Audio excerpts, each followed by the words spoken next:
The diary of a young girl, Saturday 20 June 1942।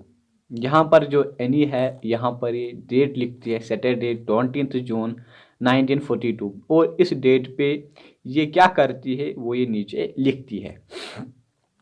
I have not written for a few days because I wanted first of all to think about my diary। यहाँ पर Anne Frank कह रही है कि मैंने कुछ दिनों से नहीं लिखा है। क्यों नहीं लिखा है? क्योंकि मैं पहले चाहती थी कि मैं अपनी डायरी के बारे में सोचूं।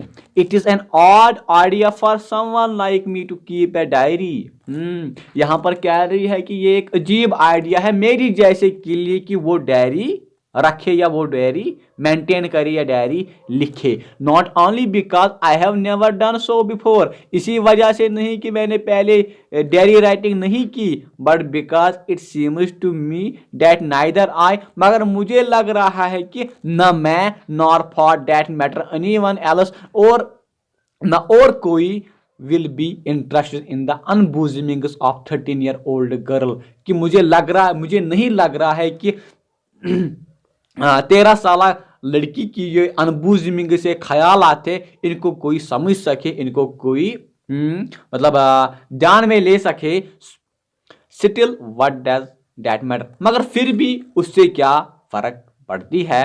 आई वॉन्ट टू राइट, मैं लिखना चाहती हूँ, बट मोर देन दैट, मगर उसके अलावा I want to bring out all kinds of things that lie buried deep in my heart, मगर उससे पहले मैं क्या करना चाहती हूँ, ये कहती हैं कि हाँ मैं लिखना चाहती हूँ, मगर उसके अलावा मैं क्या करना चाहती हूँ, जो मेरे अंदर ख्यालात दफन हुए हैं, जो मेरे अंदर आइडियाज दफन हुए हैं, वो मैं उभर कर लाना चाहती हूँ। मैं वो लोगों के सामने रखना चाहती हूँ, मैं अपने दिल से निकालना चाहती हूँ। There is a saying that paper is more patient than man। यहाँ पर एनी कहती है कि कहा जाता है कि जो पेपर है, जो कागज है, उसे ज्यादा सब्र होता है किसके बरक्स? इंसान के बरक्स। मतलब जो पेपर अपने अंदर जज्ब कर सकता है, जो बातें पेपर सुन सकता है, वो बातें इंसान बर्दाश्त नहीं कर सकता है। इसी वजह से यहाँ पर एनी कह रही है कि paper is more patient than man.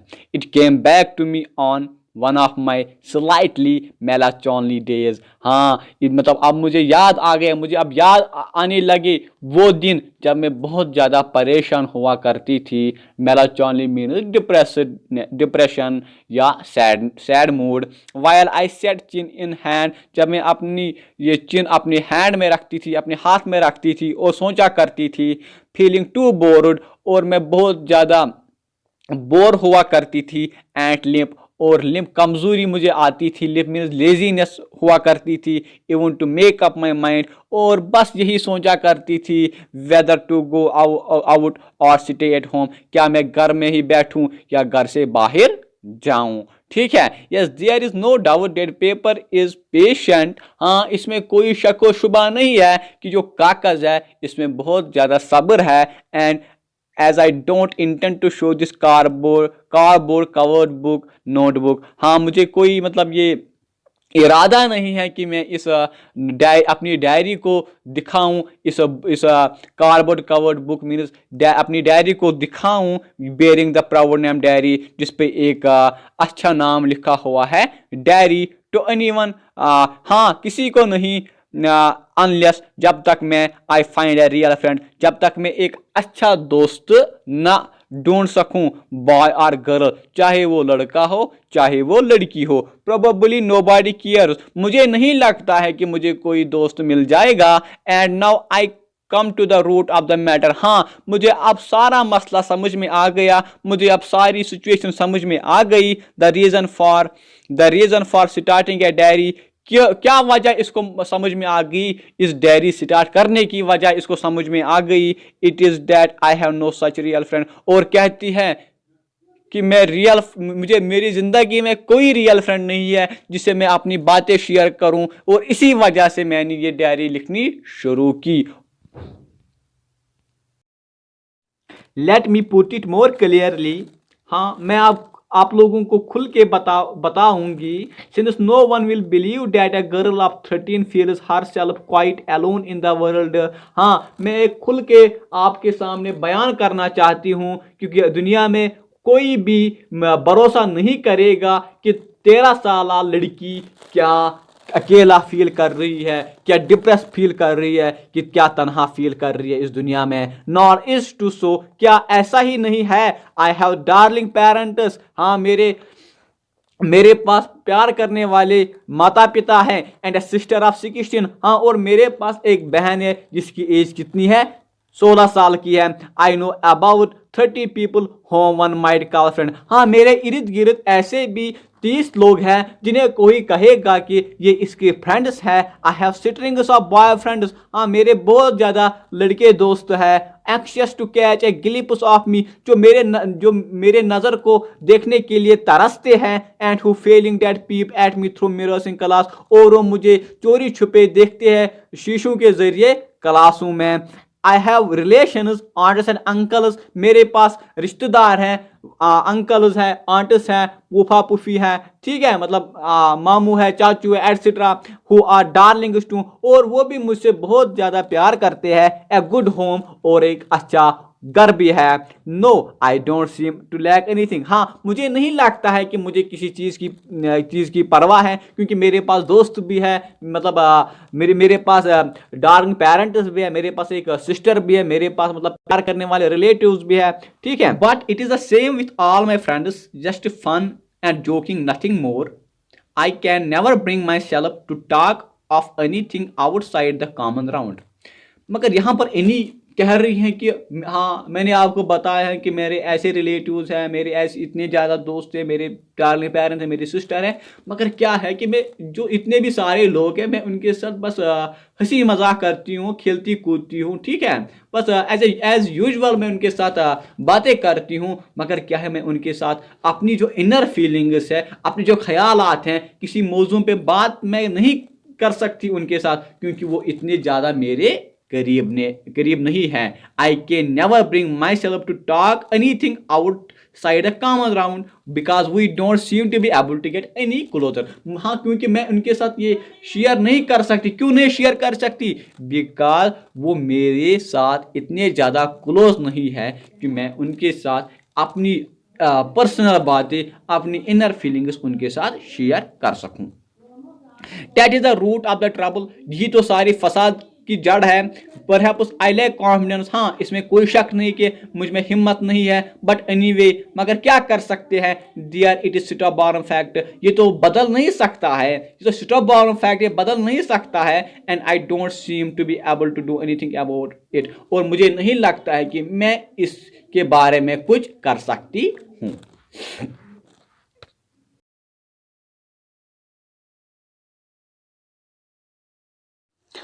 Hence this diary in order to enhance in my mind's eye the picture of the friend for whom I have waited so long। हाँ, इस डायरी के ज़रिए मेरे दिमाग में एक फ्रेंड की तस्वीर बन गई कि मेरा फ्रेंड कैसा होना चाहिए। और मैंने वो फ्रेंड किस में पाया? मैंने वो फ्रेंड इस डायरी में पाया जिसकी मुझे बहुत देर तक तलाश थी। I don't want to set down a series of bald facts in a diary like most people do। हाँ, मैं अपनी डायरी को वैसा नहीं ट्रीट करना चाहती हूँ, वैसा नहीं रखना चाहती हूँ कि जैसे बहुत सारे लोग रखते हैं। कि बहुत सारे लोग क्या करते हैं अपने डायरीज में कि दिन के अपने वाक़ात लिखते हैं, मतलब डिफरेंट एंट्रीज करते हैं, मतलब फिक्शन स्टोरीज लिखते हैं। बट मैं वैसा नहीं करना चाहती हूँ। फिर ये क्या करना चाहती है? But I want this diary itself to be a friend and I shall call my friend Kitty. मगर मैं इस डायरी को अपना करीबी दोस्त बनाना चाहती हूँ, और मैं इसे एक नाम भी दूंगी, क्या? किटी। मतलब इसने अब एनी फ्रैंक ने अपनी डायरी को क्या नाम दिया? किटी। और इसे मतलब एज ए डायरी नहीं ट्रीट किया इसे, बट क्या ट्रीट किया? इसका फ्रेंड। क्यों ट्रीट किया इसका फ्रेंड? बिकॉज इसका रियल फ्रेंड कोई नहीं था, इसका क्लोज फ्रेंड कोई नहीं था जिससे वो अपनी फीलिंग्स शेयर कर सके। No one will grasp what I am talking about if I begin my letters to Kitty just out of the blue, so albeit unwillingly. को यहाँ पर एनी कह रही कि कोई नहीं समझेगा कि मैं इस डायरी को क्या बता रही हूँ, कि मैं इस डायरी को क्या कह रही हूँ या इस पर क्या लिख रही हूँ, मतलब ब्लू पेन से या ब्लू मतलब इंक से, ठीक, कोई नहीं समझ पाएगा कि ये क्या कर रही है. I will start by sketching in brief the story of my life. हाँ, मैं आपको यहाँ पर बताऊंगी अपनी लाइफ के बारे में थोड़ी सी. अब मैं अपनी लाइफ की इंफॉर्मेशन आपको प्रोवाइड करूंगी. My father was 36 when he married my mother. और कह रही कि मेरा पापा 36 ईयर का था जब उसने मेरी माँ से शादी की. और उस टाइम पे मेरी माँ कितनी उम्र की थी? 25, मीन्स कि 11 ईयर्स इनकी एज डिफरेंस थी. मतलब ओटो फ्रैंक 36 था जब उसने एडिथ फ्रैंक से शादी की थी. ठीक है. My sister Margot was born in 1926 in Frankfurt man. और जो मेरी बड़ी बहन है जिसका नाम मार्गोट फ्रैंक है, तो वो पैदा कब हुई? वो पैदा हुई 1926. कहाँ पर? फ्रैंकफर्ट मैन में, मतलब जर्मनी में ही ये पैदा हुई थी. आई फॉलोवर्ड ऑन जून 12, 1929. और मैं कब पैदा हुई? जून 12, 1929 में. As we are Jewish. हाँ, जैसे कि हम, आप लोगों को पता है कि हम लोग जिविश थे, हम जिविश मजहब से बिलोंग करते थे. वी इमिग्रेटेड टू हॉलैंड इन 1933. और जब नाजी का प्रोपोगंडा चला, नाजी के टॉर्चर चले, कहाँ पर? जर्मनी में. तो वहाँ से हमने हिजरत की. कहाँ पर? हॉलैंड में. कब? 1933 में. Where my father was appointed managing director of Travies NV. और मेरे पापा को वहाँ पर कौन सी जॉब मिल गई? वो अपॉइंट हुए managing director of Travies NV. वहां पर एक फर्म हुआ करती थी जिसका नाम था ट्रेविस एनवी. वहीं पर वो मैनेजिंग डायरेक्टर अपॉइंट हो गई. This firm is in close relationship with the firm of colon and को. और इस मतलब इस फर्म की, जिसमें इसका पापा क्या था? Managing director. इससे इस फर्म को कोलन एंड को फर्म से अच्छे ताल्लुकात थे. In the same building of which my father is partner. और ये दोनों कंपनियां एक ही बिल्डिंग में अपना मतलब कारोबार संभालते थे, ऑफशोर वर्क करते थे. The rest of our family, however, felt the full impact of Hitler's anti-Jewish laws, so life was filled with anxiety. हाँ, यहाँ पर कह रही है कि जो हमारी फैमिली है उसमें परेशानियाँ आ गई, उसमें बहुत सारी असरात आ गए. क्यों आ गए? बिकॉज जो हिटलर के एंटी जीविश लॉज थे उनकी वजह से जो हमारी ज़िंदगी में बहुत सारी परेशानियां आ गई और हमें बहुत ज़्यादा सफ़र करना पड़ा. किस वजह से इनको सफ़र करना पड़ा? हमें पता है कि हिटलर किन के खिलाफ था? जीव्स के खिलाफ था. उनको मारता था, ठीक है, उनको टॉर्चर करता था. इसी वजह से जो ये एनी है जो जीविश फैमिली से बिलोंग करती थी और इनकी फैमिली को बहुत ज़्यादा इसे झेलना पड़ा इस हिटलर्स प्रोपोगंडा से. ठीक है. इन 1938 आफ्टर द पोग्राम्स, जब 1938 में पोग्राम्स स्टार्ट हुए. पोग्राम्स मीन्स कि मास किलिंग. जो मतलब मास किलिंग किसने की? मतलब mass killing of particular race. जो कि मतलब पोग्राम्स मीन कि जो हिटलर जीविश को मारता था उन्हीं को नाम पड़ गया पोग्राम्स. इसी दौरान मेरे जो दो मामू थे, ठीक है, वो कहाँ पर चले गए? यूएसए चले गए वो. ठीक है. My old grandmother came to us. और मेरी जो बूढ़ी नानी थी वो हमारे पास रहने आ गई. She was in 73. उस टाइम उसकी एज कितनी थी? 73 ईयर्स ओल्ड, मतलब बूढ़ी थी. Okay. After May 1940, good times rapidly faded. First the war, then the capitulations. हाँ, मगर क्या हुआ?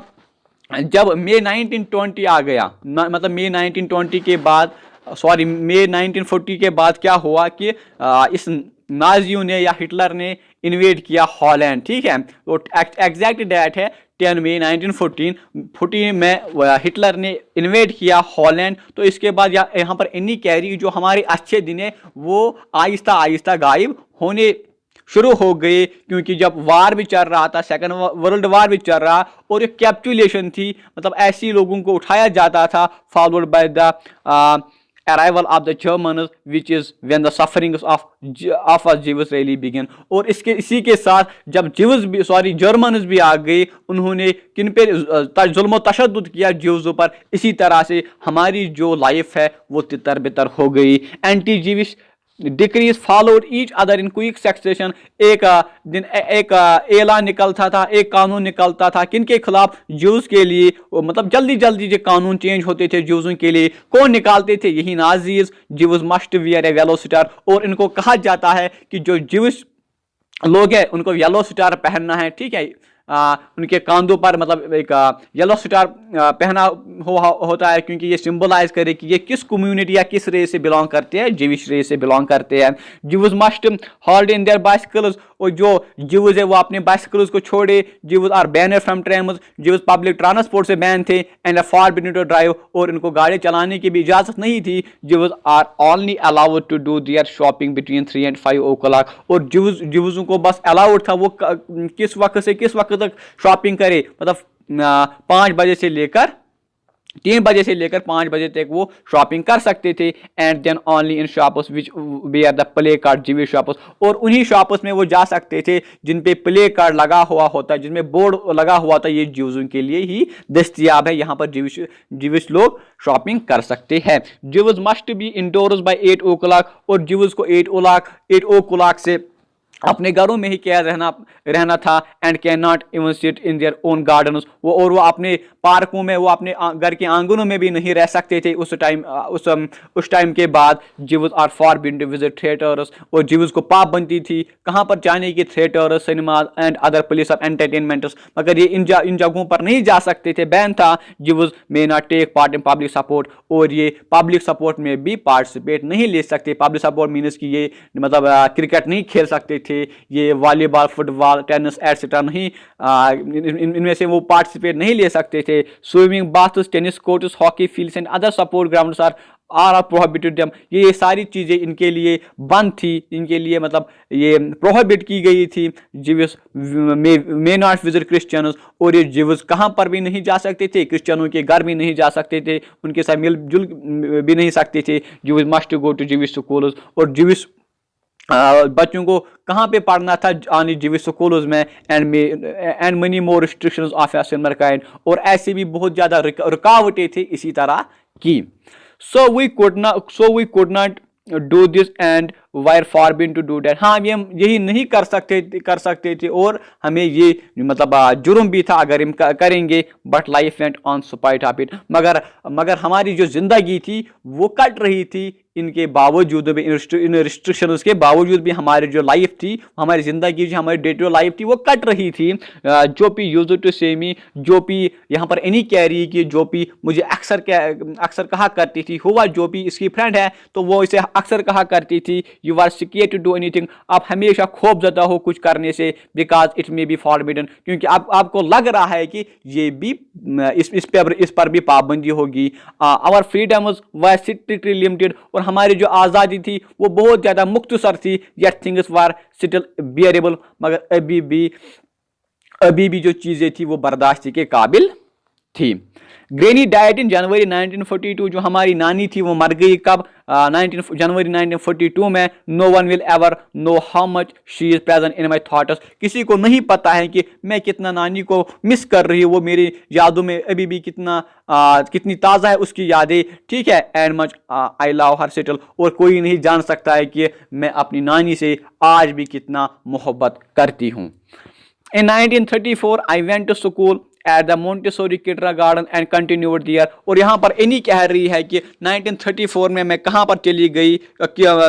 मोंटेसोरी किंडरगार्टन में चली गई पढ़ने के लिए और वहीं पर मैं पढ़ने लगी। फिर it was at the end of the school year. जब हम मेरे स्कूल का मतलब लास्ट ईयर था। I was in form B. और मैं किस जमात में पढ़ रही थी? 6B में पढ़ रही थी। व्हेन आई हैड टू से गुड बाय टू मिस की। जब मैंने किसको गुड बाय कहा? मिस की का मतलब ये पूरा नाम था मिस की सिंह, ठीक है। We both wept it was very sad. हम उस दिन उस फेयरवेल पार्टी पर हम दोनों ने रोया और वो लम्हा बहुत ज़्यादा दुखज़दा था।